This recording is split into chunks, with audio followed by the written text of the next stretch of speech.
Welcome to the next video. This one is more about the truck.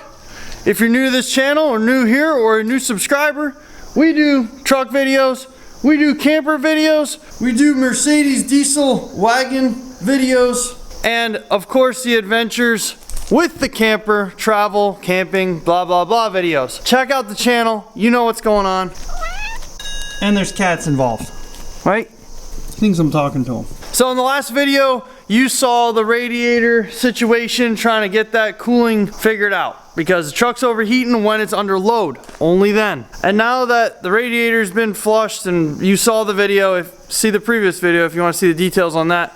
Now we're gonna dive into ignition. So follow along. I got number one spark plug out, just trying to find top dead center here. And anybody who's an expert can let me know kind of what this plug's reading right now. There's your plug. That plug's probably only, I don't know, 5,000 miles on that plug maybe. So I'm going to find top dead center, then attempt to start doing checking the timing and see if that's working with the mechanical advance and all of the timing on the truck. Got the old Haynes manual out, and they have this nice common spark plug conditions, and out of all of them, it looks the most like is that it says too hot, which I know it's been running too hot. It says recommendations: check the correct plug heat range, over advanced ignition timing, lean fuel mixture, intake manifold vacuum leaks, sticking valves, and insufficient engine cooling. Well, we know it's been running hot, so that makes sense. It's just why it's running hot. That's what we're trying to figure out, so that's part of this. These plugs are AC Delco R45TS. Okay, I got you under the engine. Here's the harmonic balancer. I probably have videos of this before, but the previous owner who built this engine marked with a grinder a notch where top dead center is right here. And now you can see I marked it with a silver Sharpie at one point. And I just had Jen up there with a wire inside of the spark plug one hole, and as I was turning this, and then she knew when the piston was at the top. As soon as that divot lined up with the 0 degree mark on the timing chain cover, on the small block Chevys, the degrees for timing marks are on the timing chain cover. I'll put a snapshot of that photo on what those degrees mean. And when I did that, it was lined up perfectly with the 0 on here. So I know that this is still top dead center. So I'm gonna remark this with a paint marker now. So there you go, I got it marked with a paint marker. Now there are other grind marks that you can catch your fingernail on that almost look like tick marks for timing, but they're right like here. You can almost feel them. You can see them, but you can feel them as well. And those might be like every 5 degrees or something, I don't know. There's another groove that's in the harmonic balancer there, and I researched that. I'll put this other picture on from the internet that is most likely 30 degrees away from top dead center. And I measured that with my calipers, and then I looked at the timing chain cover timing marks, and I have a known 12 degrees, I think. And that's roughly half of this distance. I am gonna say that upper groove is 30 degrees, like the one photo that I saw there of the picture. So on the internet. So I'm gonna measure that and divide it up, and then make new marks from 0 or top dead center all the way to the 30 degree mark, and then hopefully I'll know where this thing's at. All right, I did some math. So I took that dimension, and then I divided it by 30 degrees, because that's all 30 degrees. Divided that by 30, and I got every degree is 81 thousandths of an inch, and then I times that by 5. So every 5 degrees is 404 thousandths of an inch. So I'm gonna set this at 404 thousandths and go every 5 degrees and mark it. I just pulled the vacuum advance on the distributor, the vacuum hose off, and plug that so there's not a vacuum leak to check timing. Gonna start it up. Warm it up.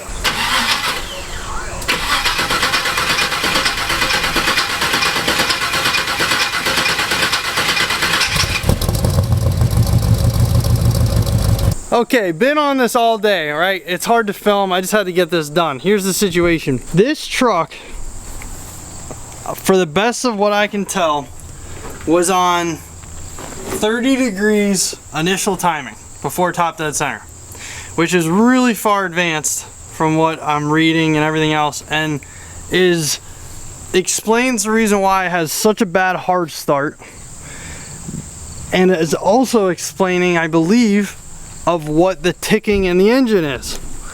And the ticking, which I thought was like a squeal, almost sounded like a valve tap when I was really on it. I would just let off of it because it did not sound good. I'm almost positive it was spark knock. So it was hitting, like I thought spark knocks were just pinging. I mean, this sounded like a horrible valve tap. So maybe that was what I was doing. And I had this thing super advanced timing. I don't know why I had it there, but I did.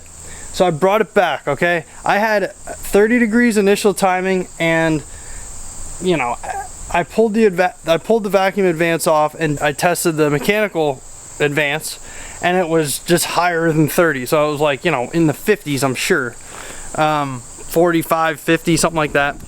I don't know, I couldn't really tell because I didn't have good timing marks at the time. So then I figured out where my timing marks are. I got it set at 18 degrees initial timing, and then roughly about 35 degrees of mechanical advance timing. So that's where it's at. It's running a lot better and no more spark knock. So it's crazy that it fixed that problem, and so far there's no hard starts going on. So running 89 octane, and I did go pull a mountain over here to see if it'll still overheat, and it still gets hot. So it's still, I mean, it is so taxed. I'm flooring it, just pulling this grate. It's like, it's really hard on it, and it does get up, it got up to about 220 degrees.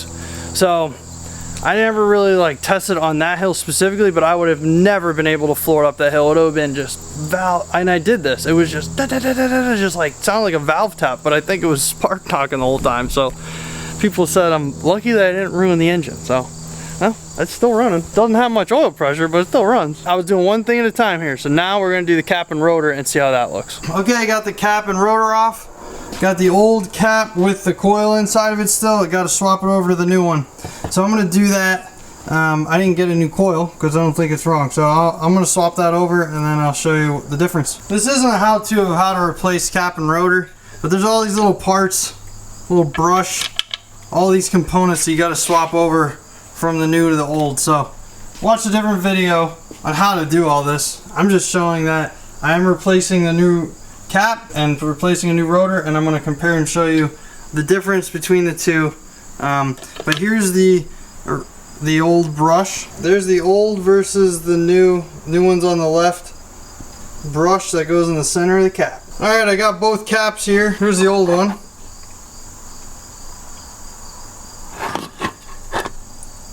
Probably replaced this, I don't know, 15 years ago. Here's the new one.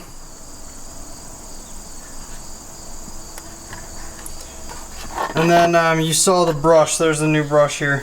And there's the old rotor. There's the new one. I got you up here with the distributor off, and you can see the vacuum, or I mean the mechanical advance here, how that works. If you look under there where it's rubbing, they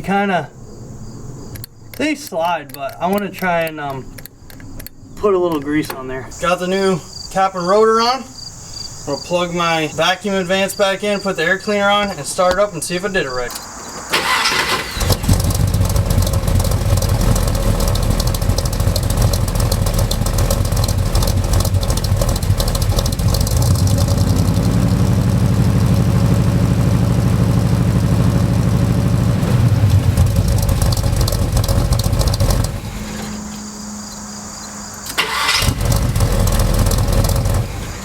That thing's starting right up.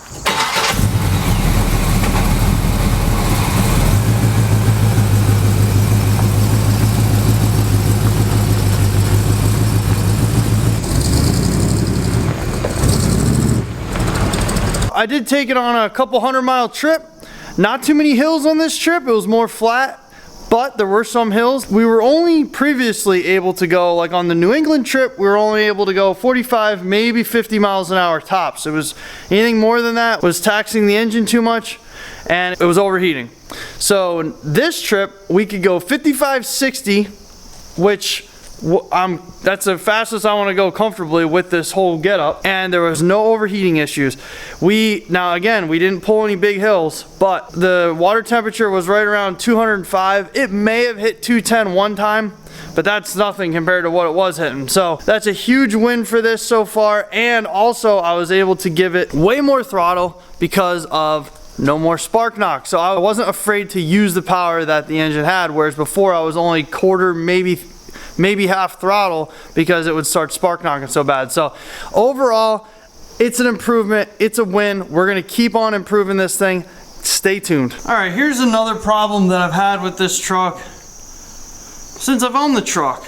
With this engine in it, got an issue with the spark plug being too close to the header. You can see a temporary repair that I tried, which what I did was tried to wrap the header with header wrap right in that area. I just used hose clamps just to see if it would work temporarily. The gap between there, the plug and the header, is very close, so the boot would rub up against it, and eventually it would melt the boot, and then it would short out that cylinder, and it would have a very bad miss. So here is the replacement plug that I'm going with, and we're gonna try it. It's an NGK UR4. Above is the AC Delco R45TS that I pulled out of the truck.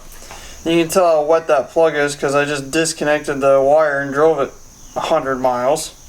All that fuel in there. So anyway, I have it lined up with where it would see into the head. And you can see the difference in length of the plug.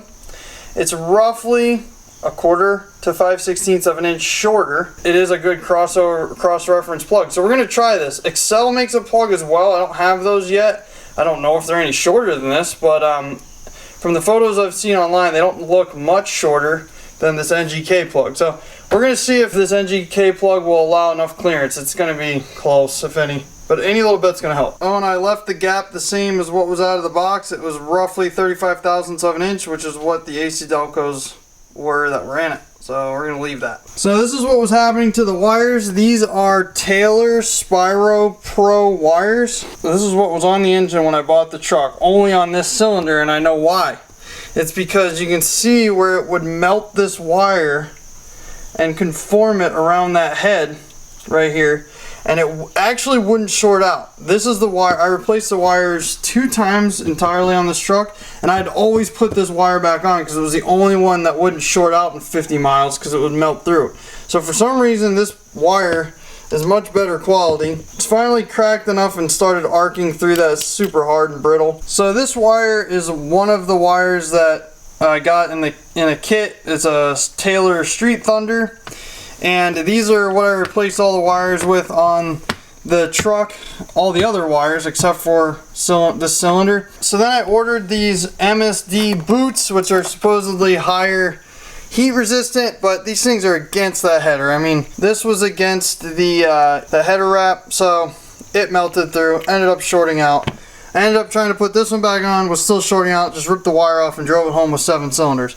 So what we're gonna do is we're gonna replace the plug, and then we're going to take that header wrap off and we're going to replace with the other boot that I have here and see if we can get this thing to not be a problem. There's the high temp boot part number from MSD. Got the new plug in, got the new boot on, and there is just a tiny gap now.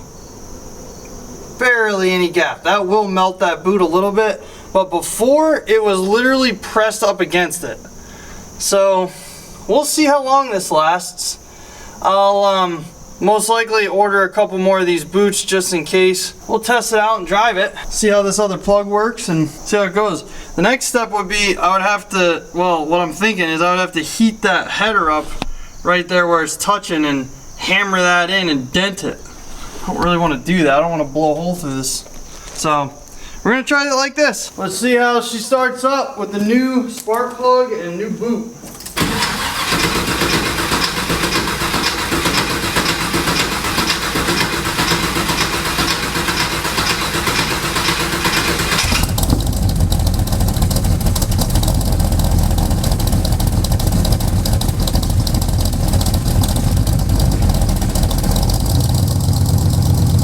So that's gonna do it for this video. Stay tuned on the next one.